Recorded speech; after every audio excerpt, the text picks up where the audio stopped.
Back in Neyland Stadium after a massive win, some would say. Tennessee dropped 71 points on Kent State to take away a victory here Saturday night in Neyland Stadium. The goalposts are gone. No, nobody charged the field. They're preparing for Morgan Wallen already. Let's start off with records. So it's total points, total yards, first half points, a quarter points, and then Dylan Sampson tied the most touchdown record, most rushing touchdowns in the game record with 4. Did I get everything there, Trevor? Yeah, that's all I picked up on. Okay, there might be more than we're missing here, but Trevor, what are your initial takeaways from that win? There's a lot to say about that one. Like you mentioned, 5 records in that game. One of them was tied. That was Dylan Sampson's. But it was a modern era record because that record before was 1929. So I say all of these are pretty relatively new records. And 780 yards, I believe it was, total. Tennessee really ran away with this one, figuratively and literally. 400 yards, over 400 yards on the ground, including Deshaun Bishop, Carnes alum. Yep. Hitting the ground with 122 rushing. Yeah. So it was just a big day all around for a lot of balls. Yeah, here's your touchdowns. Sean with 2, Dylan Sampson with 4, Nico Iamaleava with 1, Gaston Moore, 4 for 4 tonight with 2 touchdowns. So I don't know if there was a factor or a side of the ball that wasn't going well in this game for Tennessee. Obviously, defense showed out. I think Kent State didn't get positive in yardage until late in the second quarter. And even then, they only crossed the 53 times, I want to say. And when they did, it was to like the 45. So this is complete domination. Easily, I would say, the worst team Tennessee would face this year. And Heupel mentioned it a little bit in the press conference. He said we'd have to ask the administration. He didn't want to go too far in depth with it. But he did say that, shortened quarters were mentioned at halftime. And for everybody watching the game's sake and Kent State's sake, I think shortened quarters would have been a little helpful in the second half, to say the least. I mean, it is 11:53. We just finished media for a game that began at 7:55.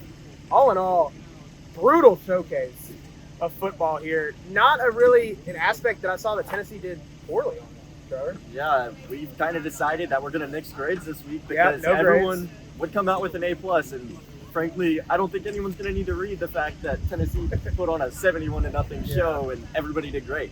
Yeah. And it was particularly interesting that in that postgame, Heupel talked up on Nico, saying that he played really well, but last time out here, Chattanooga, he did even better, and Heupel said, in his eyes, he didn't play that well. So that was kind of an interesting takeaway that I had. Well, yeah, and to me, I asked Nico what he's grown on the most. He said commanding the offense. I thought that's one of the best things he had coming into this year. Because you think about last year, Joe Milton struggled to command the offense, and that's why you got the results you got last year. Now Nico Iamaleava is rolling in this offense, commanding it very well. You saw tonight the middle of the field was back.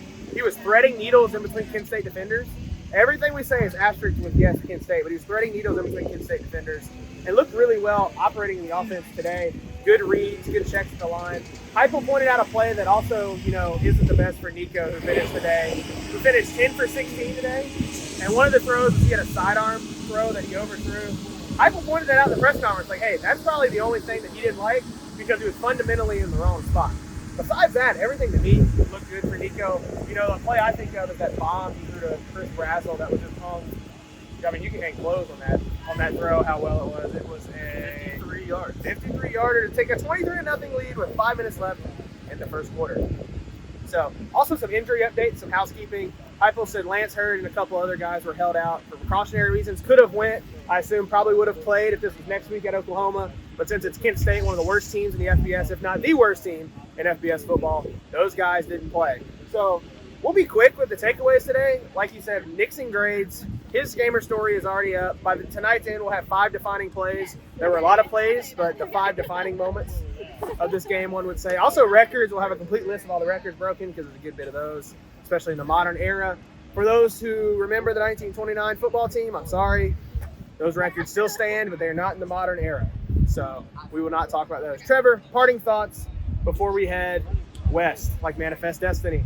I think the best thought is that we should head west as soon as we can because, as you said, it is now 11:55 at night. It's 5 minutes from midnight, and we have a trip to Oklahoma to make. Yep. So I think we should get out of here. All right. For Trevor McGee, I'm Caleb Jarreau. Next time we talk to you, we'll be in Norman, Oklahoma, Boomer Sooner land. Not taking a wagon, no whooping cough, and we'll see you then.